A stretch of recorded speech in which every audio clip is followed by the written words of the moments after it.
particular o con otra persona para poder realmente llevar. Esto es un tema también que también a mí me gustaría charlarlo con ustedes, porque me parece que, digamos, por un lado, no existe la obligación, o sea, nosotros como profesores no tenemos una directiva así de que nosotros tenemos que dar las clases de la misma forma en donde era presencial. ¿Por qué? Porque, bueno, por ejemplo, en el caso de ustedes, la universidad no nos facilita a nosotros dispositivos o internet o lo que nosotros, herramientas que necesitaríamos para que podamos hacerlo. Y entonces, frente a esta situación de que no existe como algo obligatorio, muchos profesores no lo hacen. A veces porque no deben tener las herramientas, pero a veces porque no lo quieren hacer. Y esto se da en todos los niveles, o sea, en la secundaria se da en el terciario y se da en la universidad.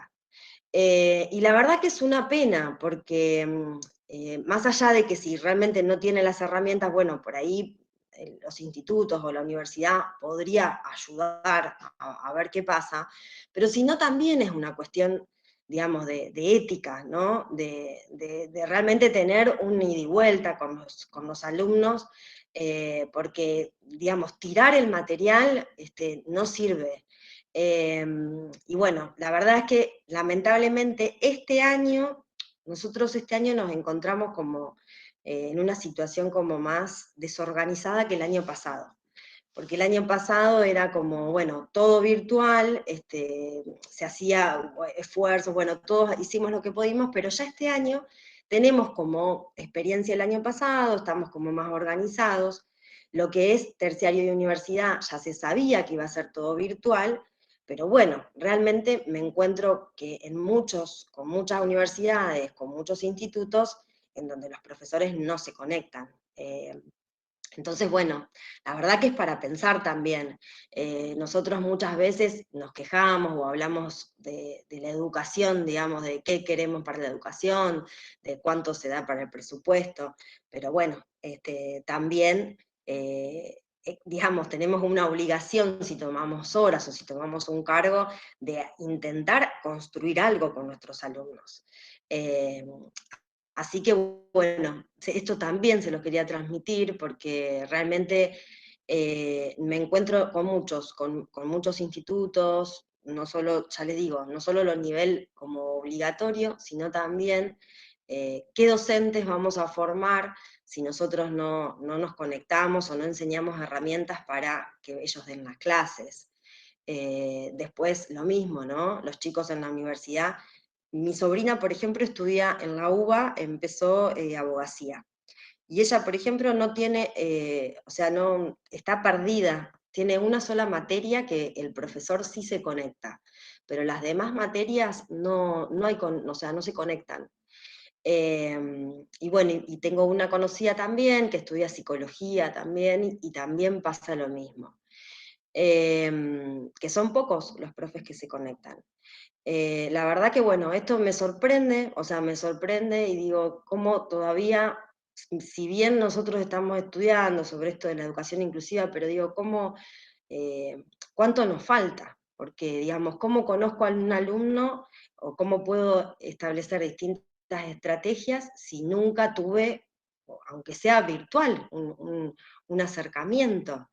Sí, en Así menos que de media hora, Carlita, a nosotros nos pasa en este tramo, en esta etapa que se sabía que iba a ser virtual, una profesora no se conectó nunca, ya subió un trabajo, lo corrigió, el día que teníamos clase, ese día, en algún momento del día mandó las correcciones, pero nunca mandó para conectarse, no nos conocemos, no tuvimos una charla de media hora.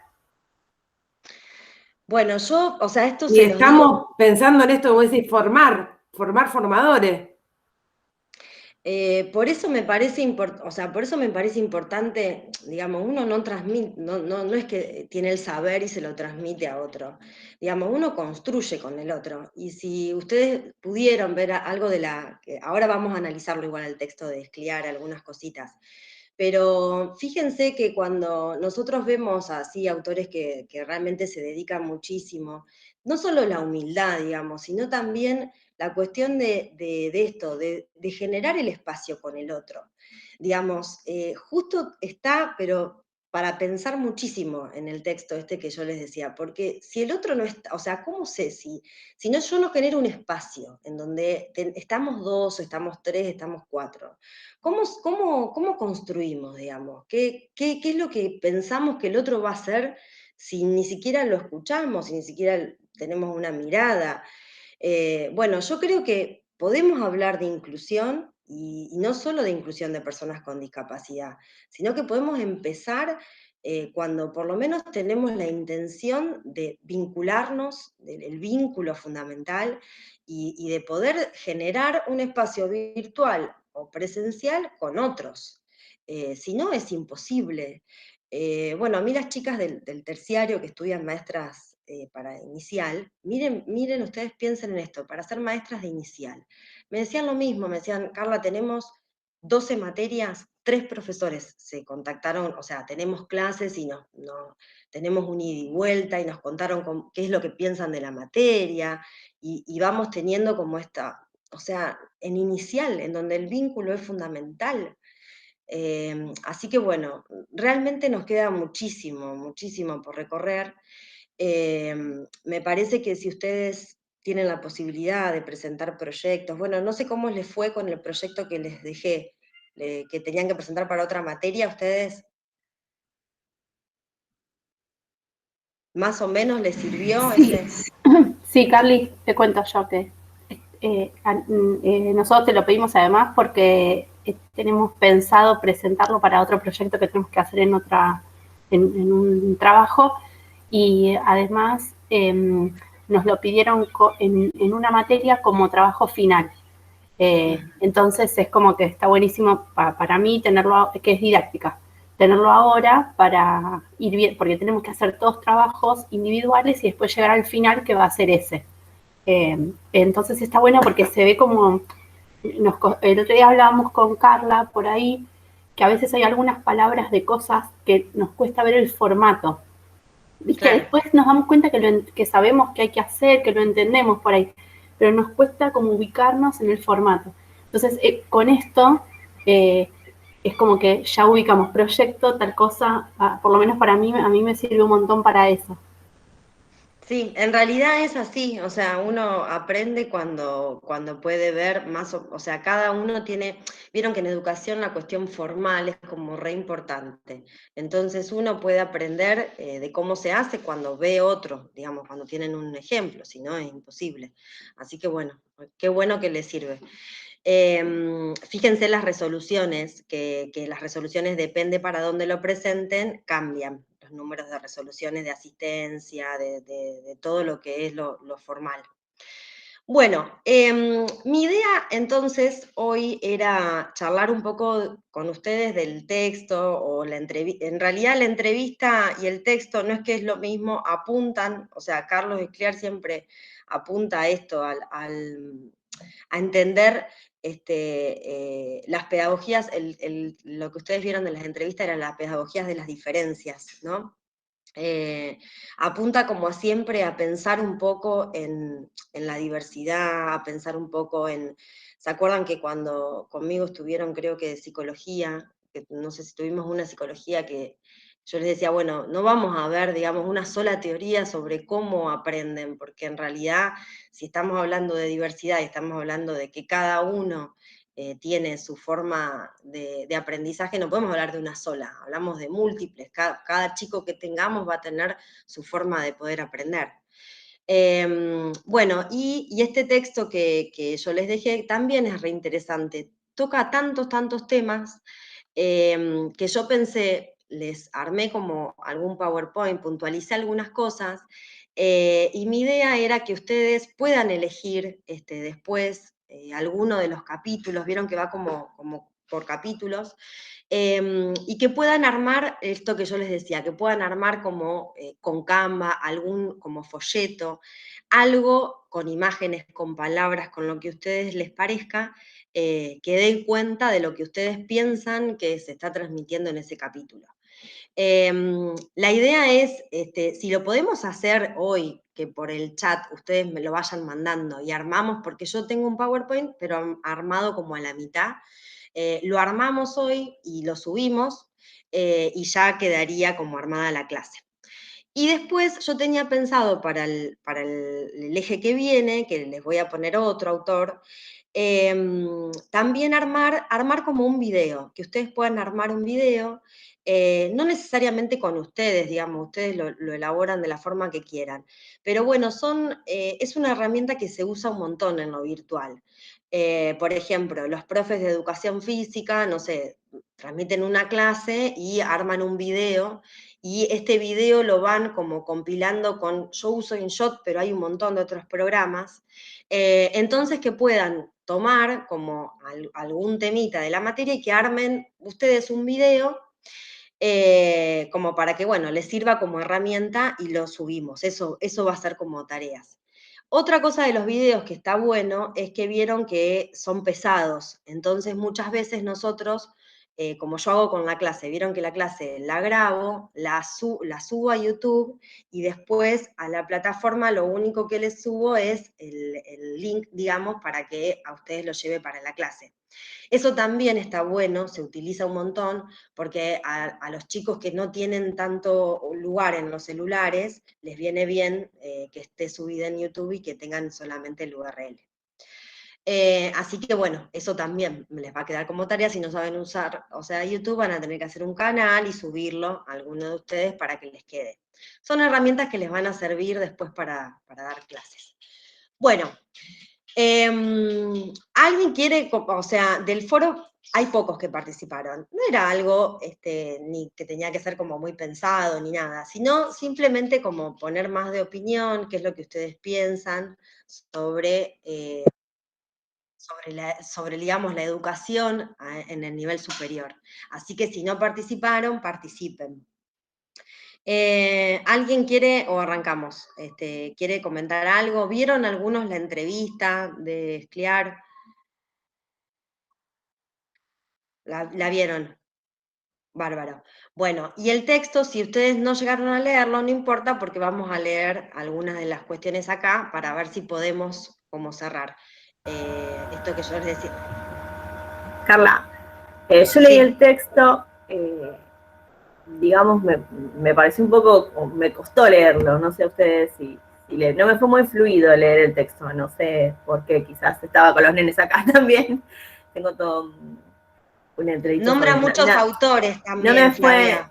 Sí, no me fue muy fluido, pero sí, o sea, veníamos ya con una idea, con una idea no, trabajamos con el tema del otro, y bueno, esto de la mismidad y la hospitalidad y demás, lo estuvimos trabajando con Emanuel, la verdad muy, muy claro, y quizás me sirvieron muchas ideas, pude ubicar todo lo que habíamos trabajado con Emanuel dentro del texto, o sea, con Emanuel habíamos hablado ante el otro de 3 posibilidades, y bueno, yo las ubiqué en las 3 cuestiones de las que hablaba el autor, en la colonización, en la...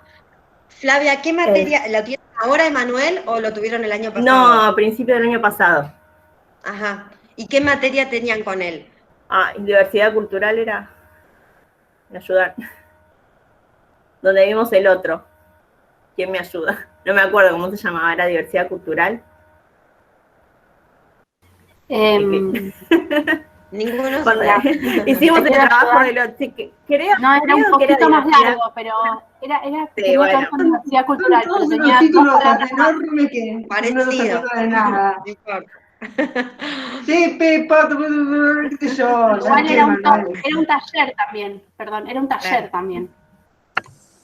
Escuela y diversidad cultural tuvimos. Ahí está, escuela. Bien. Bueno, está bueno, digamos, no es casualidad que tengan todas materias que tienen que ver con esto, porque bueno, es, digamos, a lo que apuntamos. Aparte, yo cuando empecé, digamos, cuando lo voy leyendo a este texto, también pensaba en cuántos cambios nosotros tenemos que tienen que ver también con la cultura. Hay un capítulo específicamente que habla sobre la cultura dominante, ¿no? Que cuántos cambios tenemos en este último tiempo. Si ustedes piensan en lo que es la inclusión, digamos, adentro de educación, hay muchísimos cambios, hay muchísimas cuestiones que los chicos se empezaron o están, digamos, transitando esta construcción, y que nosotros tuvimos que hacer como un trabajo de deconstrucción y construcción que nos cuesta mucho más. Miren un ejemplo que les doy sobre esto de la cultura. Vieron que Carlos Escliar hay un capítulo que dice que todas las culturas son culturas dominantes, y esto mucho está relacionado cuando ven el proceso de colonización en primaria o en secundaria. Bueno, justo a mí me tocó con mi hijo en estas semanas de no clases, que tenía que ver las clases sociales en el periodo de la Revolución de Mayo, las distintas clases sociales. Y él tenía que escribir, bueno, ahora no me acuerdo, mestizos, hijos o mulatos, no me acuerdo ahora, hijos de blancos y negros. Y entonces me dice, mamá, yo no voy a escribir eso. Me dice, porque esto es re discriminativo. ¿Cómo voy a poner que son hijos de negros? Y me dice, miren bueno, no lo quiso poner, y en el libro, que es un libro que está bueno porque hay muchas cosas, seguía escrito eso. Y yo digo, es un libro nuevito porque es del año pasado, de la editorial Ediva. Digo, cuántas cosas que uno relee y que piensa, pero que a ellos les llega esta cuestión, porque tiene razón, o sea, ¿por qué iba a poner que era hijos de blancos y negros? ¿Qué tiene que ver? Si era mulato, digamos, no existe otra característica para poner de una persona que no sea que diga hijos de negros o de blancos. La verdad que me parece que por eso ustedes han tenido tantas materias, y sí, el texto es complejo, pero bueno, ¿se acuerdan que yo el año pasado les di a Marta John, que era re fácil lectura? Y bueno, y me parece que está bueno también como tener algún texto como más complejo, porque ustedes son todos re inteligentes, y entonces sí, podemos como pensar. no quise decir que no lo pude leer, o sea, puedes entrar, pero me costó, quizás no fue a veces uno con el tema del tiempo. Además, Exactamente. Además, justo se me ocurrió leerlo con mis hijos acá y se me complicó un poco, pero bueno. Bueno, ahora es difícil tener esas dos, estar solo leyendo cuando están en no presencialidad. Pero bueno, vamos a volver a leerlo, vamos a pensar todos sobre ese texto. Pero bueno, les digo que cómo va influyendo esto en los chicos. Y otra cosa que tenía esta semana, que me acordé, que también para charlar con ustedes, es que vieron que el 3 de junio se conmemora lo de Ni Una Menos, y está muy bueno porque desde el Ministerio de Educación, no sé si alguno lo ha visto, mandaron un cuadernillo de actividades para trabajar con todos los niveles sobre ese tema específico, más allá de que está en ESI, o sea, está bien pensado para trabajar sobre el Ni Una Menos.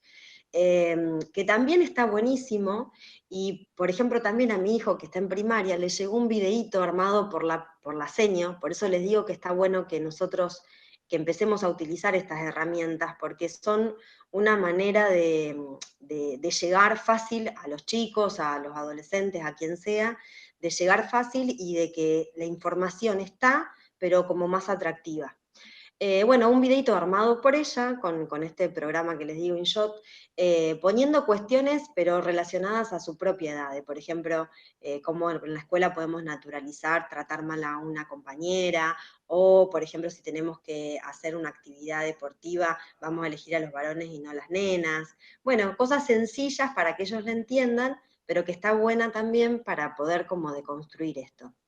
Y cuando hablamos de estos procesos de inclusión, por eso hablamos de minorías o hablamos de un montón de personas, no solo con discapacidad, sino también de incluir, y en esto están personas que tienen dificultades de aprendizaje, mujeres, distintos géneros o identidades de género, como se le quiera llamar, digamos, un montón de minorías, si se quiere, que están también que están dentro del sistema educativo y que también se las debe respetar y bueno, y hacer lo posible como para que tengan una educación de calidad.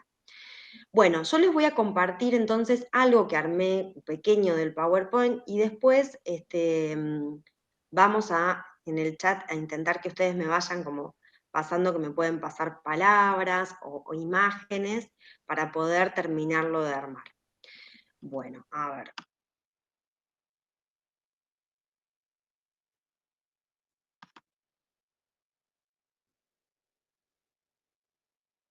Ujú.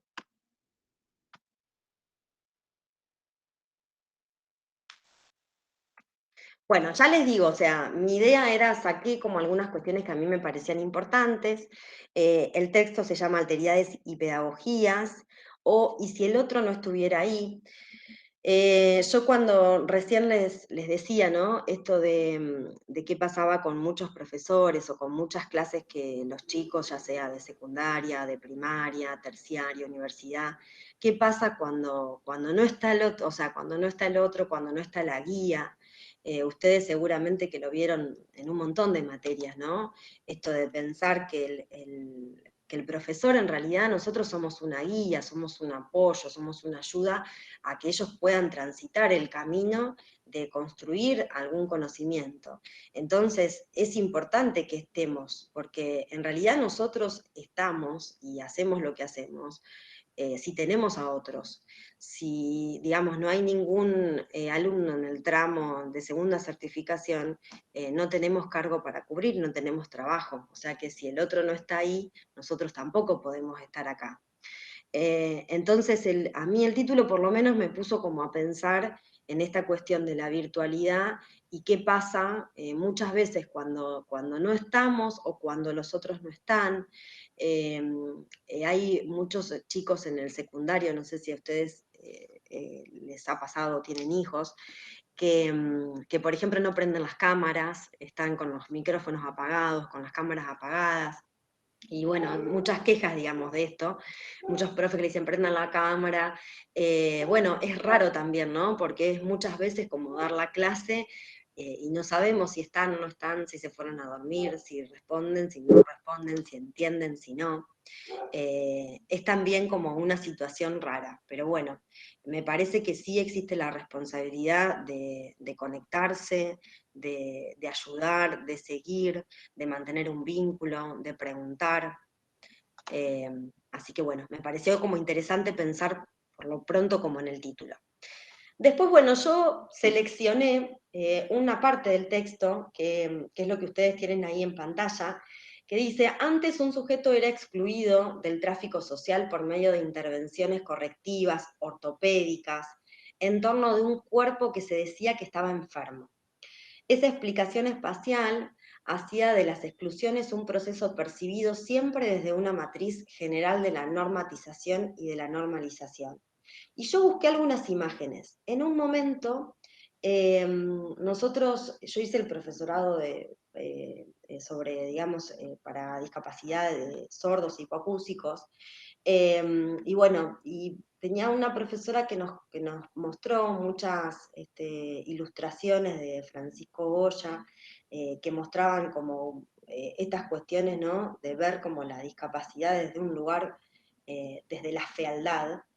Y bueno, y nos contaba todo el proceso, digamos, que había sufrido las personas sordas sobre esta cuestión de, no sé si saben, pero la normalización y el querer hacerlos oyentes y hacerlos hablantes fue algo que sufrió mucho esta comunidad. Hasta que bueno, se constituye la lengua de señas como un lenguaje propio y demás.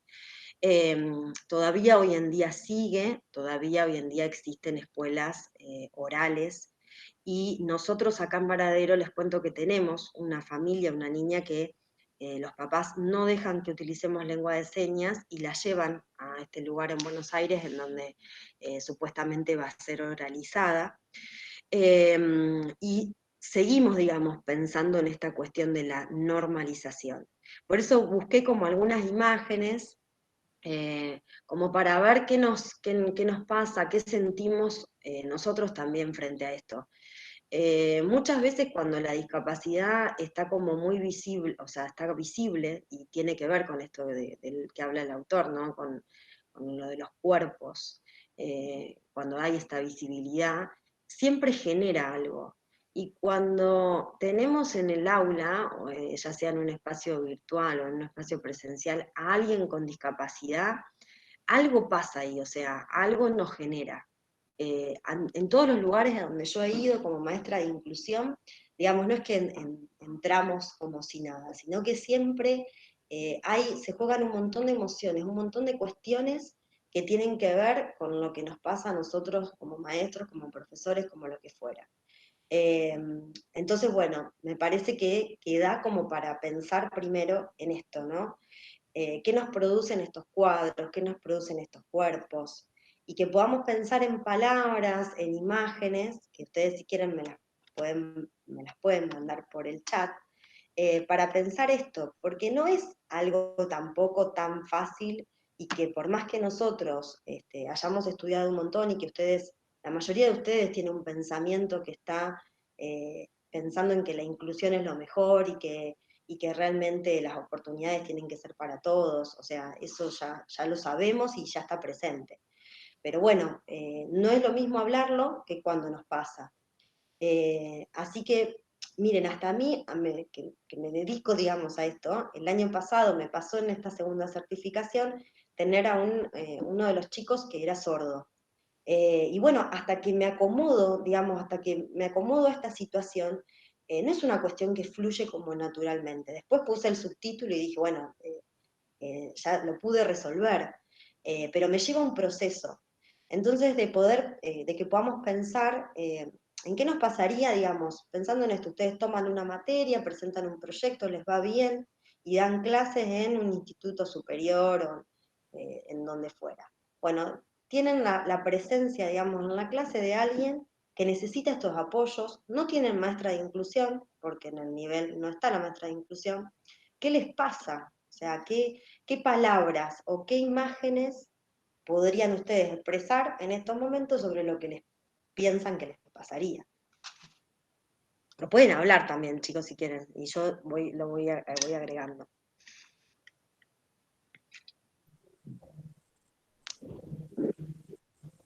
Sí, Martín. Bueno, a mí lo que se me ocurre es que, tomando por ahí estas palabras del autor, del espacio y la mismidad, esto de la mismidad, ¿no? Que si un espacio está pensado con las categorías de la mismidad, de la norma, cuando aparece el otro, me salió la palabra irrumpe como conflictivamente, y que es un conflicto, me parece re sano, porque también es como dar cuenta de la existencia, como decir, bueno, acá estoy yo, y no sé si me voy a poder adaptar a esto, y ahí se genera una tensión. Por ahí no sé si Mercedes ponía miedo, incomodidad. Eh, Tal vez si el otro es dócil a normalizarse, a adaptarse, no genera ese conflicto, ¿no? Buenísimo lo que decís, Martín, porque muchas veces pasa de muchos profes que para no enfrentarse a esta tensión, a este conflicto, hacen de cuenta que no está. Entonces es esto, no verlo. Y por ejemplo, nos pasa que les ponen siempre buenas notas, o sea, le ponen buenas notas, aprueban. Aprueban y bueno, no importa, porque total como está en proyecto de inclusión o como que tiene esto, va aprobando. Pero justamente es para no enfrentarse a este miedo, a esta incomodidad, a esto, bueno, una vez que, como vos decís, irrumpe, está ahí, y bueno, algo tengo que hacer con esto, no puedo seguir dando la clase así si tengo a una persona que no está escuchando. A mí se me ocurría que todo eso que dice Martín lleva al reconocimiento o a la visibilidad. Me parece que lo otro hace como el ignorar, ¿no? Incluso el poner notas por poner y que sean buenas, o sea, para que pase. Entonces me parece que está bueno eso, planteado desde ese lugar. Creo que la persona también se va a sentir mucho mejor si realmente siente que está siendo evaluado y no que le ponen siempre esa nota como para que pase. Creo que se siente uno mejor con eso, ¿no? Sí, tal cual. Y ahí, digamos, con esto pensamos en lo que es la calidad, ¿no? La calidad educativa, que justamente nosotros también la tenemos en la ley nacional y en la ley provincial de educación. Digamos, no es que estén en la clase por estar y bueno, de última, que les cuento también en Varaderos, que creo que se los he comentado, qué pasa con la certificación, digamos, el chico que logra los contenidos tiene una certificación, pero quien no puede lograr todos los contenidos tiene que tener otro tipo de certificación. Pero esta incomodidad de irrumpir, esta tensión que dice Martín, no solamente, digamos, la tienen los profes y tienen que ser visto durante toda su trayectoria educativa, sino también los inspectores y quienes realizan, digamos, esta certificación, tienen que mirar a todos. Bueno, ahí Claudio también puso imaginación, creatividad, en los que a los que llega con mensaje y esfuerzo en que sea suplida esa discapacidad, poder proponer a esa autonomía. Sí, también a mí me parece re importante esto que te tomo a vos, Claudio, de ponerle palabras a la discapacidad, digamos, de que si está, nosotros lo podamos ver, o sea, que pueda, como vuelvo con lo de Martín, que vuelva a irrumpir, que pueda tensionar para poder mejorar. Porque si nosotros, muchas veces en esto hay como dos miradas, ¿no? Mucha gente dice, bueno, no tiene por qué decir que tiene una discapacidad, o si viene con un proyecto de inclusión, se tiene que anotar a la escuela y no tiene por qué decirlo. Es verdad que la escuela, digamos, debería ser, o sea, no debería, dale, a ver, Claudio. Es que de mi punto de vista también hay capacidades que no son visibles, sí, que no son perceptibles al primer impacto. No todos tendrían que tener un cartelito, soy discapacitado, ni nada por el estilo, pero sí tiene que llegar esa información en nuestro rol de docente, porque también es la forma de poder trabajar con esas discapacidades invisibles, vamos a ponerle un nombre, ¿sí? Todo, por ejemplo, los que están afectados en el espectro autista, hay muchos de los chicos que es imperceptible que tienen determinado tipo de discapacidad. Entonces también para nosotros como docentes, también es más difícil visualizar y poner en proyecto nuestra forma de diferenciarnos en la enseñanza para estos chicos. Y inclusive como método, el de trabajar entre pares a veces no es lo más efectivo para determinados sectores. Inclusive, ahora que estamos en este sentido, en este momento, contextualmente, estamos atravesando una pandemia y la mayoría de las clases que se pueden dictar son de carácter virtual, hay muchos chicos que se encuentran afectados. Por eso, creo que volviendo al tema de inicio, al tema que nos inició en la conversación, la institución tiene mucho que ver con la trayectoria que pueda tener esta persona con discapacidad para poder suplir esta discapacidad, ¿sí? Con todos los medios con los que podamos contar los docentes para poder hacerlo. Es eso. Claudio, ¿y por qué decías, te hago una preguntita, después también levantó, ¿por qué decías de que no siempre el trabajo cooperativo, el trabajo es lo mejor? Porque, bueno, por ejemplo, en el espectro autista hay personas que no pueden relacionarse tan sencillamente o no pueden generar vínculos, y a veces los pares no son comprensivos de esto, hasta que no se visualiza desde un aspecto más especializado, de un docente o de la persona que puede acompañar esta trayectoria y explicarle al compañero cómo es el mecanismo de aprendizaje, es decir, largarlo solo a un trabajo grupal, a una persona que está afectada en el aspecto autista, por ahí es nocivo para esa persona, porque puede llegar a producir frustraciones que de otra forma o de otra forma de encarar no lo tendrían. Claro, perfecto. Yo te cuento en algo, Claudio, porque viste que yo hago inclusión con chicos con espectro autista. Lo que nosotros hacemos, ¿se acuerdan que hablamos de las barreras? Digamos, lo importante es saber qué discapacidad, o no qué discapacidad, pero sino saber con qué barreras nos encontramos en esa persona. por ejemplo, en el caso del espectro autismo, muchas veces las barreras son a nivel social, o sea, a nivel de las relaciones sociales.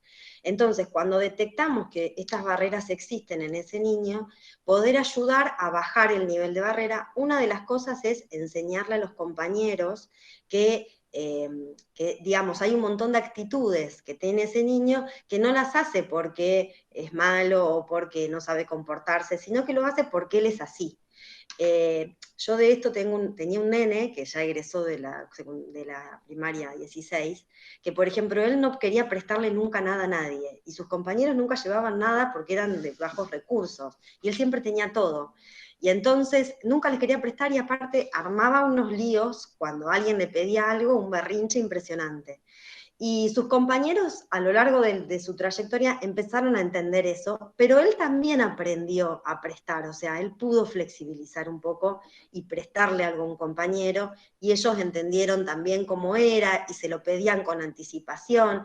Digamos, el saber y bajar la barrera y aprender a relacionarme de otra forma. María Julia me parece que había levantado la mano, antes, pero no te veo. Bueno, porque Nancy, bueno, Nancy la habías levantado vos. María Julia la tiene levantada, Sí, si no la ya ves. está. antes que yo. La tiene María Julia. No te funciona el micrófono. No, dice. ¿Querés escribirlo por el chat?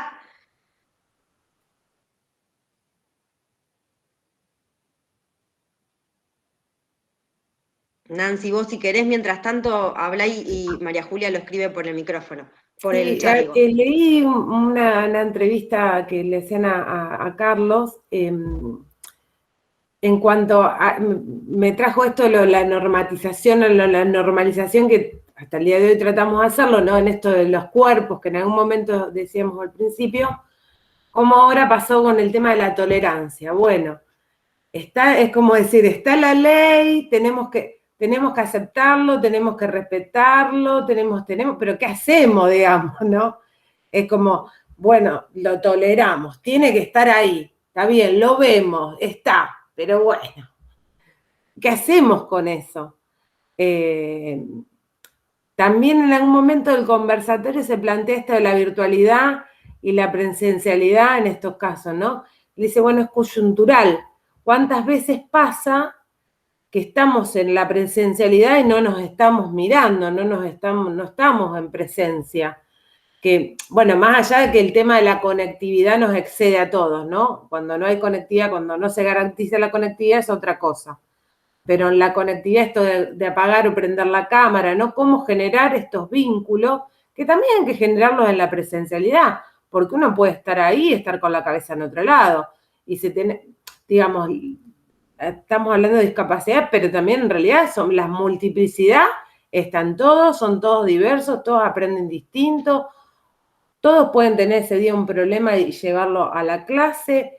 Es como estar de alguna manera, nosotros como docentes, me parece, no en esto de tener que ni de tolerar, ni de estar semipresencial en una presencial, por ejemplo, ¿no? Con la cabeza en otro lado, como que, bueno, pasa la clase ahí. Por eso nos cuesta, me parece, tanto pensarlo en estos casos donde hay que enfocarse un poco más, hay que hacer un trabajo extra. Tratar de entender de qué se trata lo que está pasando este niño, cuáles son las dificultades que tiene. Por ahí son cosas muy específicas, cómo se trabajan, cómo se pueden resolver con los pares. Esto es un trabajo extra. Y realmente tiene que haber, me parece, una cuestión, como vos decías hoy, de ética también, ¿no? Estoy dispuesto, si no me tengo que hacer al costado, digamos.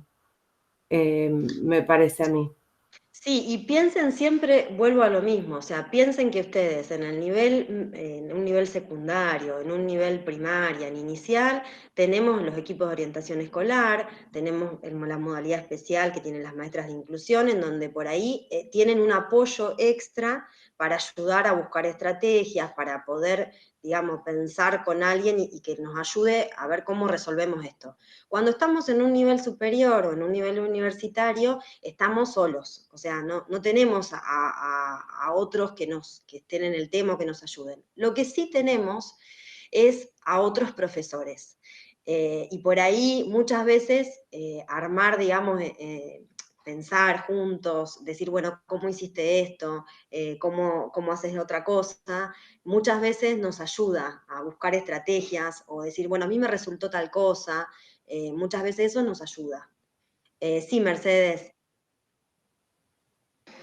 Yo me acordaba de la práctica, ¿no? Y la verdad que nos sirvió mucho lo que habíamos conversado en las clases con vos, porque esto de que el profesor llega, vos tenés preparada tu clase y de repente no sabés que hay chicos que tenés que incluir o con discapacidad o con pequeñas cositas de que, es más, yo hablaba de incomodidad porque uno justamente te incomoda el sacarte de lo que vos tenés programado, ¿no? Uno se programa una cosa y la vida te lleva por otra, ¿no? Y la clase es lo mismo. Entonces, bueno, con esto de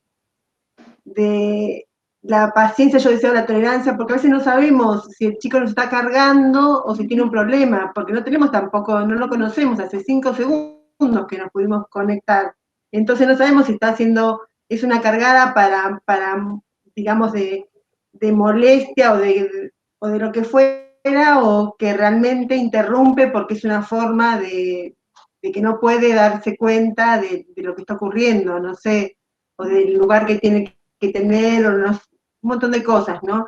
Entonces pensaba en esto, en la primera sensación creo que me pasó es de incomodidad, pero no de una incomodidad fea, sino de decir, yo con toda mi expectativa tenía ciertas cosas para considerar.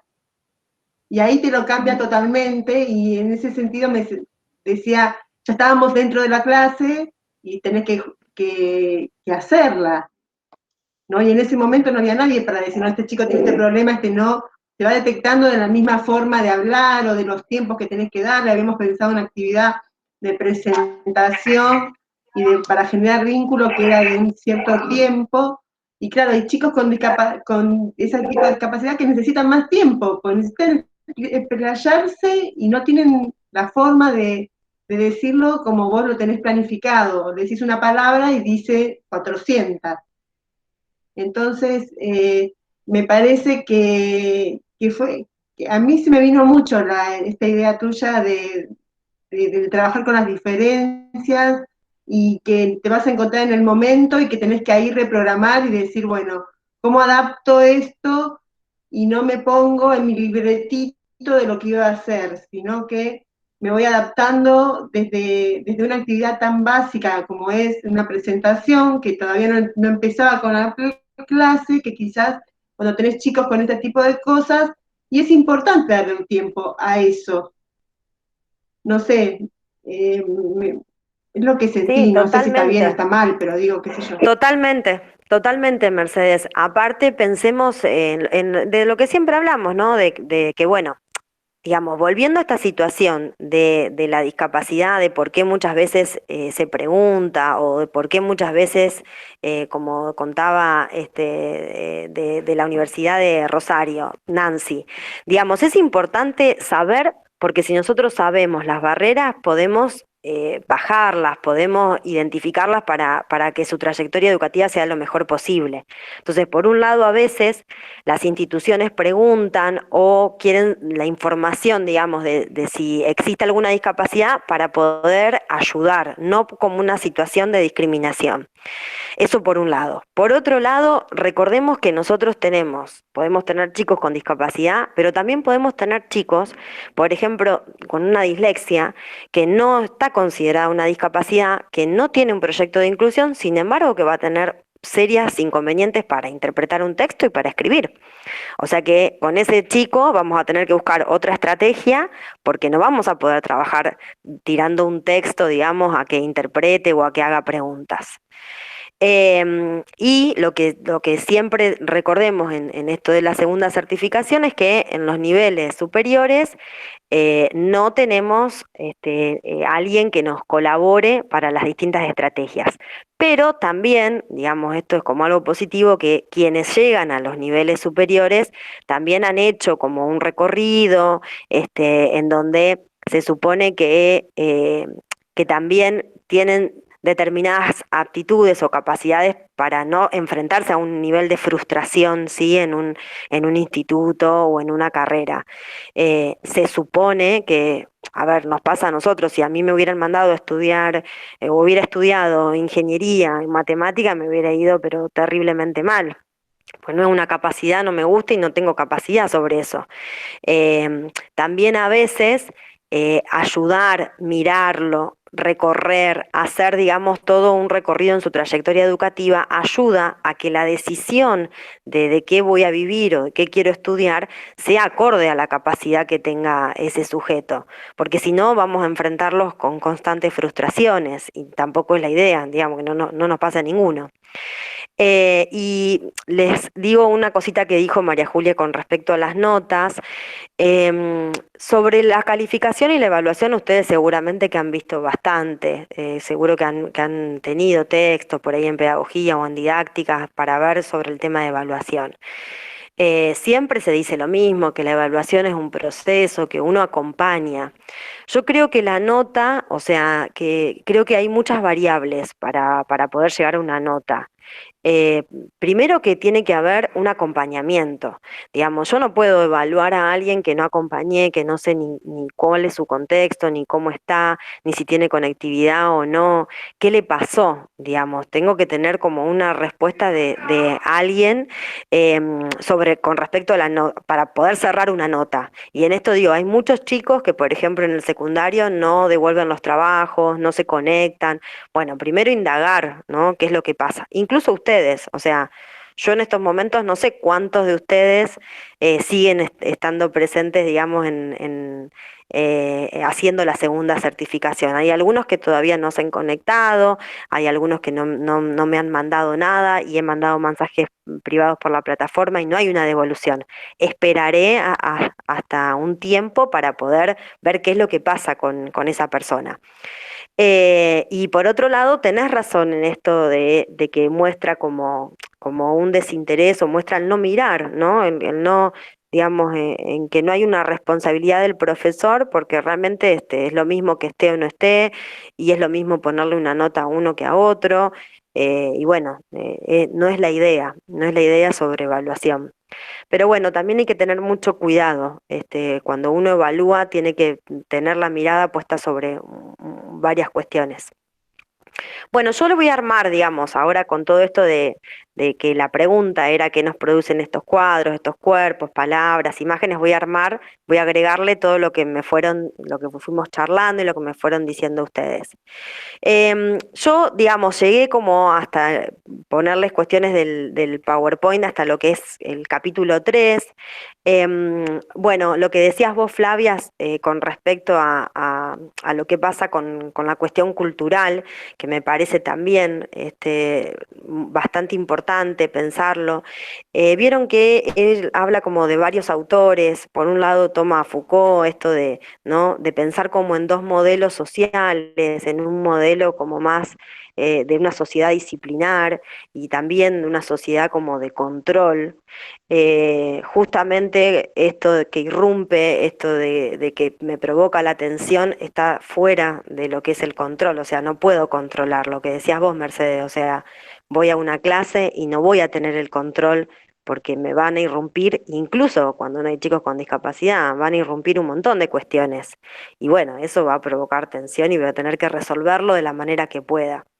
Pero bueno, sí, él toma esta idea de que en un primer momento había como una necesidad de normalizar a una persona que tenga discapacidad o que fuera distinta, como más a nivel como individual. Entonces, lo que yo les decía de esto de cómo han sufrido, porque justo yo lo he estudiado, las comunidades sordas, de esto de a toda costa querer oralizar, y se les prohibía, a veces se les ataba las manos y se les prohibía como hacer cualquier tipo de seña, eh, Bueno, porque en bueno, mi caso, sí, mi mamá siempre me contaba, yo soy zurda, y mi mamá dice que ella era zurda, y en una también, escuela de monjas, tiene 65 años, tampoco es una señora tan mayor, y que a ella le cambiaban la lapicera de mano y le cambiaban la lapicera de mano hasta que tuvo que escribir con la derecha porque no había forma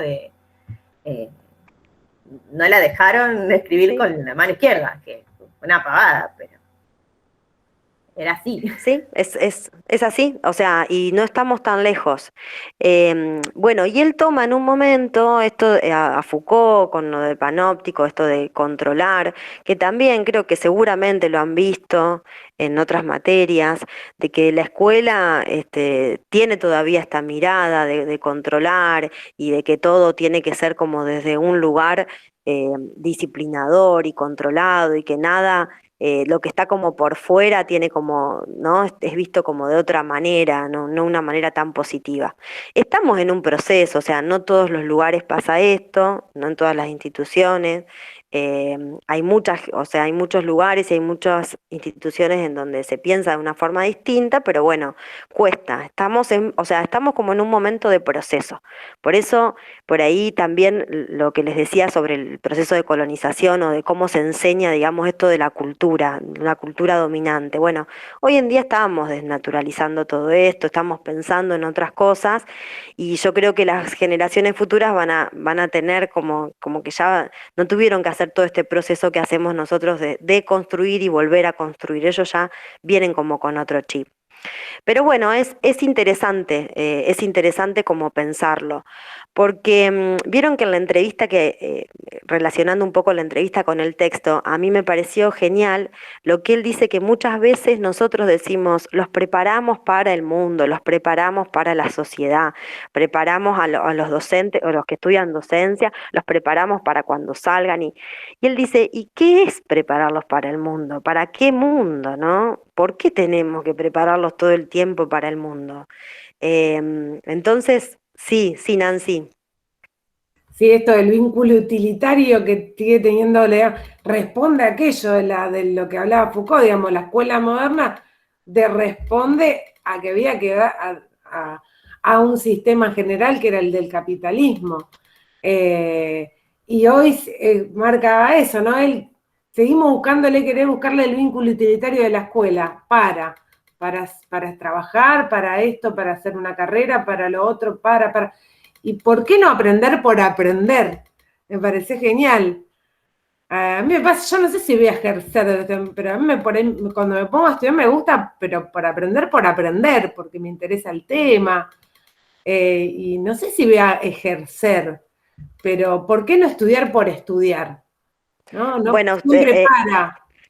Nancy, vos sabés que sobre esto, los chicos que estudian profesorado de historia acá en el instituto, en el 115, me decían esto, de que ellos todas las materias son, pero un montón, como materias de investigación y que tienen que leer y saber y saber y saber. Y dicen, en realidad, todo esto, pero nunca nos dieron una clase que tenga que ver con las estrategias, que tenga que ver con el vínculo. Y tengo una conocida que estudia el profesorado de historia que hizo un curso sobre educación popular, que se los recomiendo si quieren meterse y ver, que están muy buenos porque la educación popular trabaja mucho como si fueran como talleres.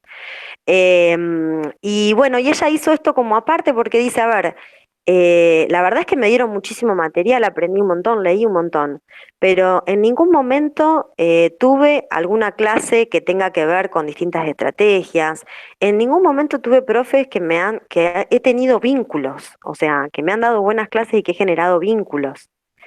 Sí, Eleonora, vos habías levantado la mano. Sí, justamente cuando Nancy estaba hablando y dijo la palabra capitalismo, pero me iba a esto, de que como que todavía seguimos pensando en el producto, ¿no? En esta escuela como la máquina de reproducción y todo eso. Y qué bueno, tuve el otro día la oportunidad de ver ay, no me voy a acordar qué mal, después se los anoto y también para vos, un conversatorio de 3 autores que escribieron esto estuvieron haciendo como un debate si todavía sigue siendo una máquina y ponían como metáforas, no sé si lo viste, hablaban de la educación como agricultura, de la educación como lo relacionaban con metáforas que no tenían que ver por ahí con la máquina de producción. Eran 3 y uno de ellos seguía súper firme con el tema de que no podíamos perderla de vista, que era una máquina, ¿no? y los demás por ahí no tanto ir por ese lugar. Y me parece que me vino enseguida eso, ¿no? En que por ahí lo que yo analicé de eso es que no sé si la discusión es si es una máquina o si no es una máquina, sino resignificar eso, porque en el capitalismo la máquina y la producción tenía como un significado y ahora tiene otro. Digo yo, no sé. Entonces por ahí el debate Sí. No, tal cual, Eleonora. Incluso, bueno, y pensando también en lo que dice Carlos Cler en la entrevista, vieron de lo que él dice, está como desprestigiado o está mal visto el tiempo del ocio, el estar solo, ¿no? Eh, Porque bueno, todo el tiempo tenemos que estar generando, todo el tiempo tenemos que estar produciendo, o conocimiento, o esto, o lo otro, o hacer, o limpiar, bueno, todo el tiempo. La verdad que es interesante para pensar en todo esto, en todas las cosas que fueron ustedes aportando. Bueno, de todos los que están presentes, porque yo tenía algunos que no los tenía como anotados, ¿hay alguien que tenga como alguna duda o que quiera aportar algo más a esto de lo que fuimos viendo? Más o menos recorrimos solamente como los 3 capítulos es como un texto que está hecho como si fuera un abstract científico, y vieron que son capítulos cortitos, y más o menos de lo que estuvimos charlando recorrimos como 3 capítulos nada más. Mi idea es, por ahí, voy a ponerles el PowerPoint en la plataforma, voy a por ahí a puntualizarle más algunas otras cuestiones de los capítulos que siguen, se los voy a hacer en video, se los subo a la plataforma. En el PowerPoint voy a agregar estas cosas que ustedes fueron aportando en la clase. Hay algunos que todavía no aportaron, que están presentes en la clase. Si me quieren escribir por el chat, así aporto, porque los que no están en la clase van a tener que hacer esto y mandármelo. Y para el eje que viene, yo voy a subir este texto que es el análisis de la resolución 311, que solamente vimos un poquitito, y sobre ese texto del análisis de la 311, ustedes van a hacer el video que les decía, ¿sí? Un videíto. Yo les recomiendo InShot, pero use cualquier aplicación. En el celular a mí me resulta mucho más cómodo que en la compu. Y bueno, mírenla, incursionen, cualquier duda o cosa, ustedes me la dicen. La idea es que puedan armar un video. InShot es así, sí, Nancy. Yo les voy a hacer una captura de pantalla a la aplicación y se las mando. La idea es que vayan poniendo, por ejemplo, pueden armar como una carátula así, presentando como el título, y después vayan poniendo ideas, imágenes, lo que ustedes quieran, con música, sin música, como quieran. Arman un videíto como explicando este texto, este análisis de la resolución 311, y eso lo van a tener que subir a YouTube para poder subir solamente el URL a la plataforma. Bueno, ustedes se manejan en grupo, ¿sí? O sea, ármenlo como en grupo, como ustedes ya venían haciendo antes, en los grupos como ustedes quieran. Yo voy a ver de qué forma lo puedo poner como una actividad en la plataforma para que la tengan que subir. Voy a preguntarle a Alejandra, porque vieron que si los pongo como trabajo práctico, no sé si les va a permitir subir el URL. Así que yo lo voy a consultar y se los voy a dejar. Igual tienen un mes para hacerlo. Y bueno, y quedé entonces de terminar como de cerrar y de tirarles algunas puntualizaciones sobre el texto de Carlos Escliar, que de lo que charlamos vimos como los 3 primeros capítulos nada más, y fuimos mechando algo de la entrevista. ¿Alguien tiene alguna duda, algo que me quiera decir?